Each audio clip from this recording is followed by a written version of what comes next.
피부 묘기증은 두드러기 중에서 물리적인 자극에 의한 두드러기로 분류되죠. 이제 마찰, 혹은 긁는 자극, 압박 등등에 의해 피부가 붉게 부풀어 오르는 것이 피부 묘기증의 특징이고요. 이때는 간지럽습니다. 자극이 가한 부위에 두드러기 반응이 일어나는 것이 피부 묘기증의 정의이긴 하지만 실제 피부 묘기증 환자분들은 온몸이 여기저기 따끔따끔 이제 간질간질, 그래서 이제 여기저기를 긁을 수밖에 없다고 이야기하시죠. 그리고 긁으면 긁은 부위가 부풀어 오르면서 간지럽고, 동시에 이제 또 다른 부위가 더 간지럽게 되면서 두드러기 반응이 동시다발적으로 여기저기 발생하신다고 얘기합니다. 즉 마찰이 가해져야만 피부가 가렵고 부푸르는 것이 아니라요. 여기저기 간질간질하고 따끔따끔하고 하기 때문에 이제 긁을 수밖에 없게 되고, 그렇게 자극을 가하면 두드러기 반응이 더 극렬하게 일어나는 것이 반복되는 것이죠.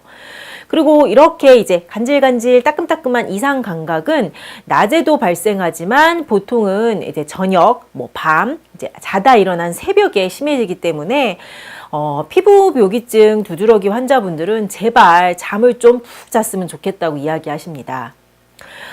피부 묘기증의 서양의학적인 치료 원칙은 가능한 마찰을 하지 말아라, 가하지 말아라, 그리고 이제 항히스타민제를 미리미리 복용해라입니다. 보통 아침 저녁으로 미리미리 항히스타민제를 복용해서 두드러기 반응이 일어나지 않도록 해라라고 티칭을 받으시고요. 이제 항히스타민제는 부작용이 없는 약이니 꾸준히 복용해서 두드러기가 일어나지 않도록 관리를 하라고 권유받으시죠. 하지만 실제 피부 묘기증 환자에게 가려움과 피부 팽진을 일으키는 물질이 히스타민만 있는 것은 아니기 때문에요. 항히스타민제를 먹어도 피부 묘기증이 이제 호전이 되지 않을 수도 있고요. 또는 항히스타민제 복용을 하는 초반에는 히스타민 분비가 억제되어서 효과가 있는 듯 하다가도 만성적으로 진행되면 점차 이제 조절이 되지 않는 단계에 이르를 수도 있습니다. 따라서 이제 몇 개월이 될지 몇 년이 될지 모르는데 피부 묘기증에 무조건 항히스타민제를 복용하는 것만은 적절한 치료법인지 생각해 볼 필요가 있겠죠. 피부 묘기증 환자들의 증상 악화 방지를 위한 중요한 몇 가지 팁은요.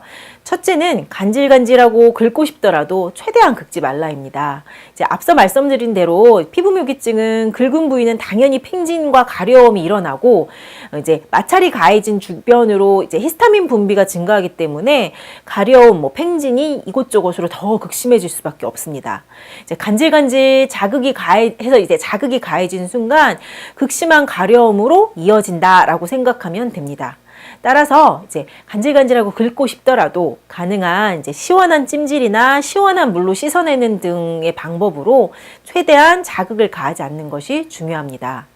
그리고 둘째로는 이제 타이트한 옷이나 가방끈, 시계줄과 같은 자극을 최대한 피하는 것이 상식이겠죠. 세 번째는 적절한 보습은 도움이 됩니다. 단 이제 너무 끈적이는 보습제를 바를 경우에는 옷깃등이 피부에 이렇게 붙으면서 오히려 자극이 유발될 수도 있기 때문에 적절한 보습제를 택하는 것이 필요합니다.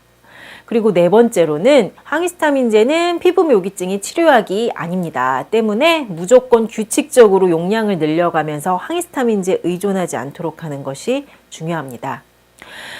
밤마다 피부가 가려워서 긁느라 혹시 잠을 못 주무시나요?